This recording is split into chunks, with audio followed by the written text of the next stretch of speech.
everybody, it's April Garwood from Banana Moon Studio. In this video, I'll be showing you how to crochet my hazelnut crochet blanket square, which is part of the Fall Feels Crochet Along and Throw Blanket. In this video, I'll be showing you how to make a herringbone crochet blanket square. This square is part of my Fall Feels Crochet Along. You can find the information about the crochet along and the free written instructions for this square by clicking this information card or by clicking the link in the description. I will be working with Cascades Yarn Pacific. This is the color called Rust. We'll start with and I am also using a size J crochet hook. You'll start with a regular slip knot.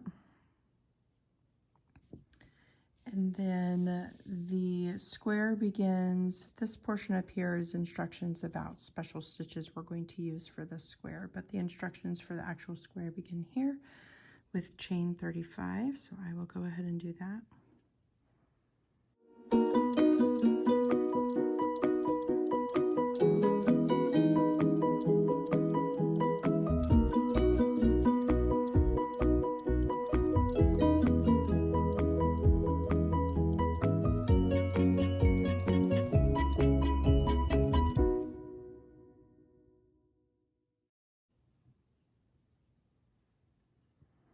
And to begin row 1, which is going to be a right side row, we will single crochet in the second chain from the hook and then herringbone single crochet in each remaining chain. To make a nice looking edge on the bottom of our square, instead of stitching into this portion of the chain, we're going to turn it over and stitch into the back ridges of the chains. That's this loop here. And you can see that those back ridges run in a line down the back of the chains. So we will skip the first one. This loop on the hook is not the first chain. This is the first chain. We'll skip that.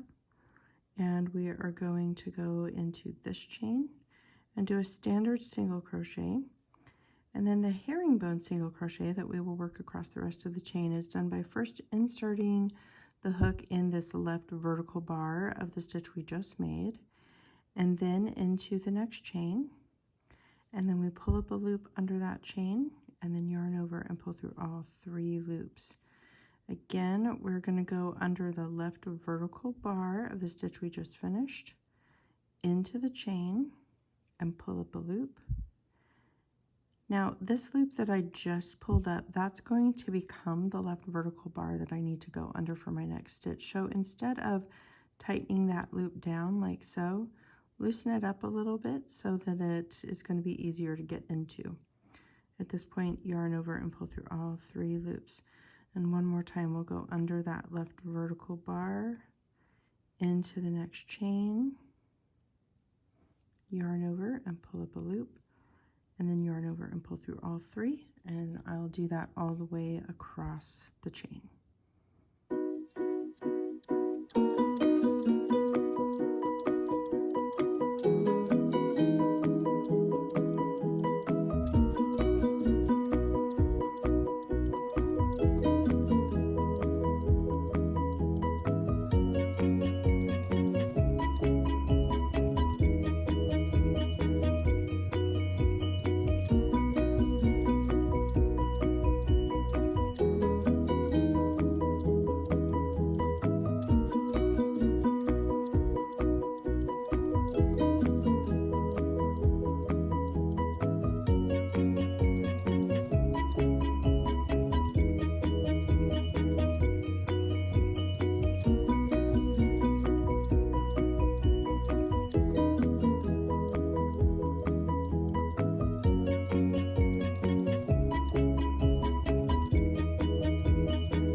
is my last herringbone single crochet for row 1.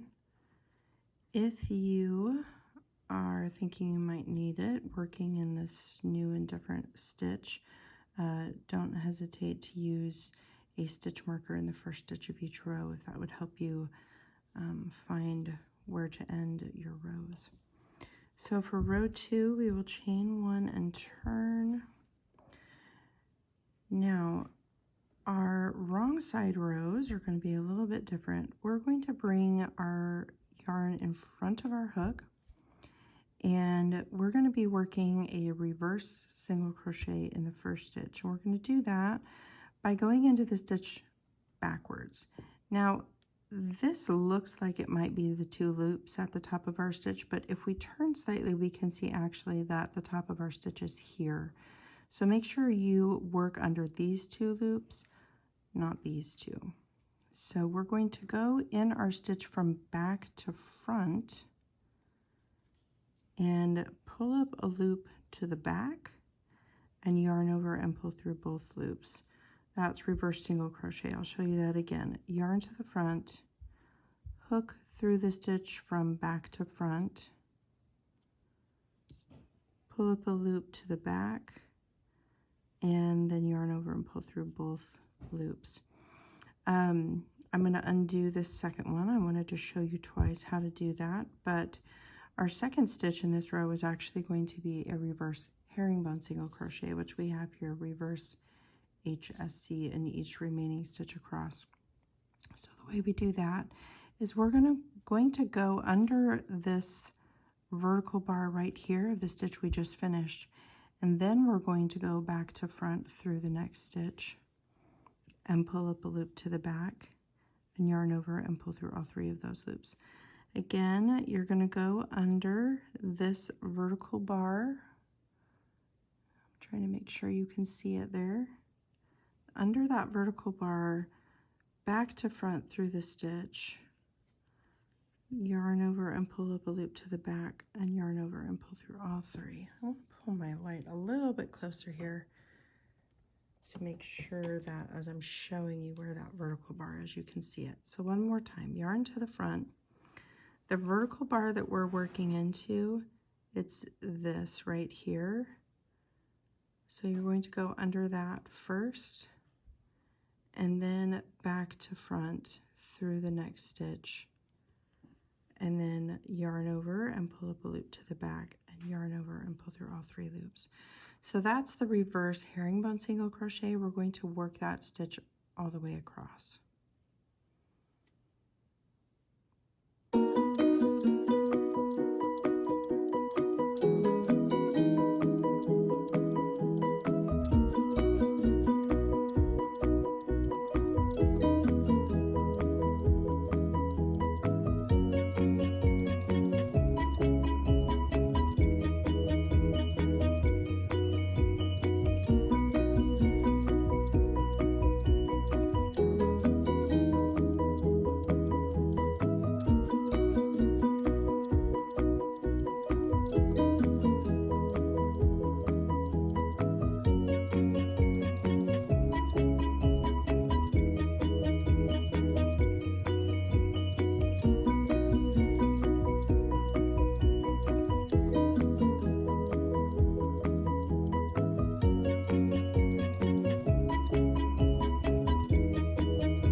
my last stitch for this row, again, I'm going to go under this vertical bar, and my last stitch is right here. That is my chain one from the beginning of the row, so I won't stitch into that.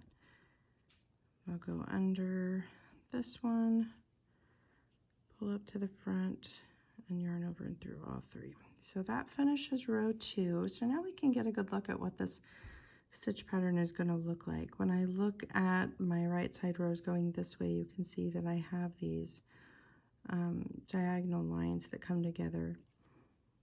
Because of the way the stitches worked, it creates that pattern. So with row 3, we begin with chain 1, single crochet in the first stitch, herringbone single crochet in each remaining stitch.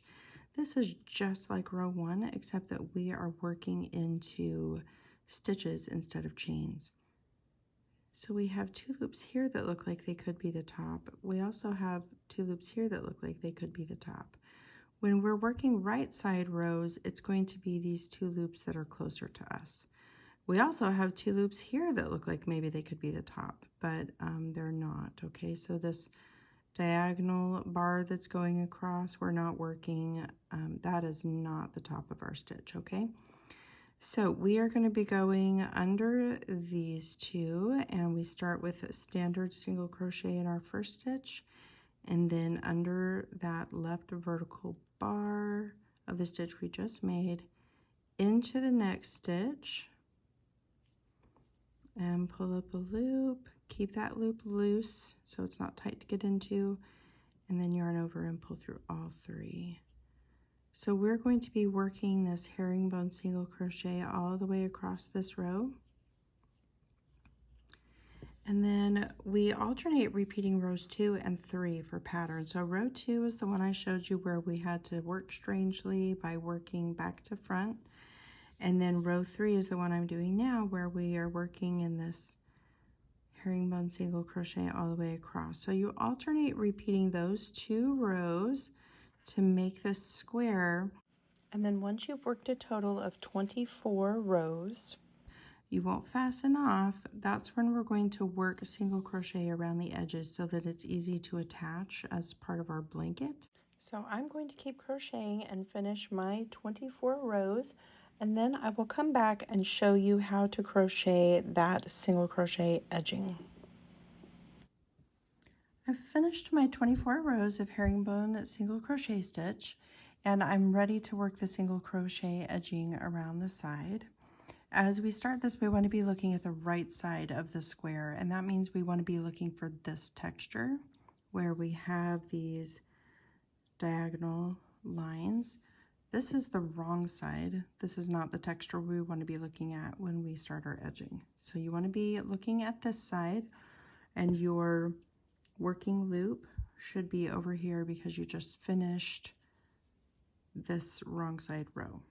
Okay, so we will start up here, and our edging instructions tell us that we want to work with the right side facing, which I just explained.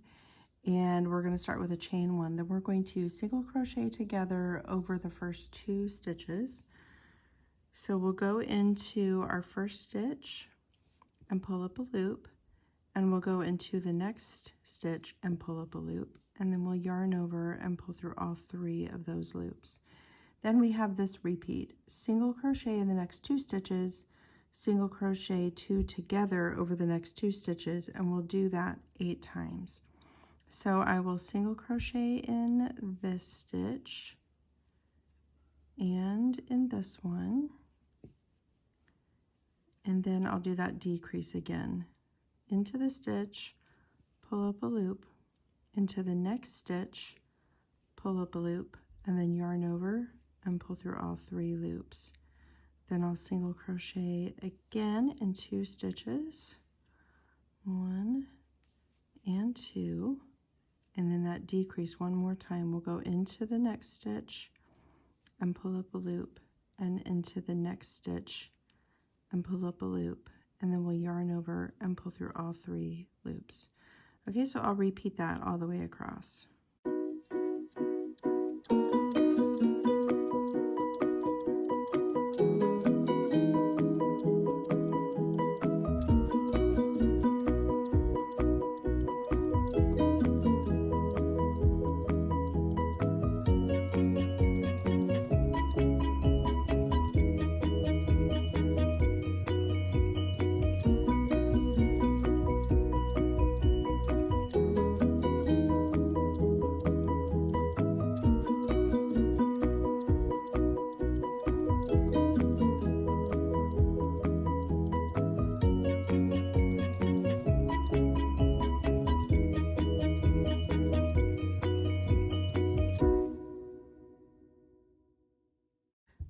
last stitch in these rows can be a little bit tricky to find and to get into. Mine tend to get pulled up tight, but the very last stitch is right here. Well, let me pull that out of the way.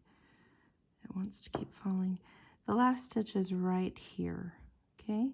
What we're seeing right here, this is the chain 1 that we did at the start of that row. The very last stitch we're looking for is this. If you have a hook with a nice pointy tip on it, it's a little easier to get into those. Mine is not very pointed, so there we go. So there is my last decrease for that portion of the edging. Okay, now that I have the last single crochet 2 together finished, I'm ready to chain 2 to make the corner chain space, and then I will turn 90 degrees to work across row ends. All right, so we're going to do that chain 2, and then we're going to turn this way so we're ready to stitch across the ends of our rows. And I have single crochet in each row end to the last row end, 2 single crochets in the last row end. Okay, so the rows I feel like in this stitch are pretty easy to see because we have these really defined, you know, where it's turned now they look more like columns, but very defined rows of these diagonal stitches. So we start right here, and always when you work through row ends you want to be placing your hook under at least 2 strands of yarn, never under just one, because it'll stretch a big hole open. So there's one row end, and now here I can see this line of stitches is another. I'm going to place my hook right there, and here's another row. I'm going to go under these 2 strands right on the end. Okay, so that's how you're going to do this. Every row end gets 1 stitch except the very last one. You'll need to place 2 there.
Here's the last row end, so I'll place one there, and then one more I'm going to put right in this.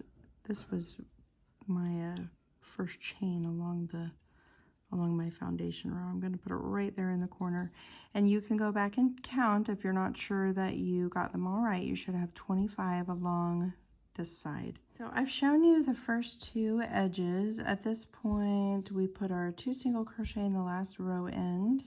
So we're going to chain 2, turn 90 degrees to work across the next edge, and repeat from the star to the double star 1 time. So you've already seen how to do this.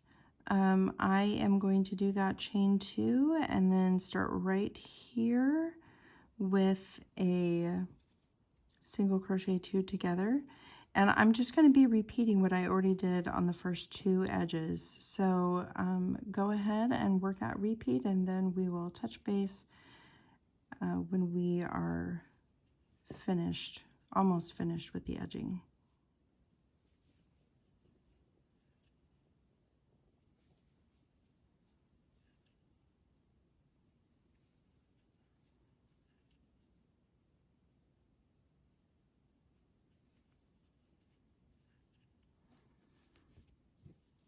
Place the last single crochet along the row ends on this side, and so I have finished the 2 single crochet in the last row end. I'm at the double star. That was the end of my repeat.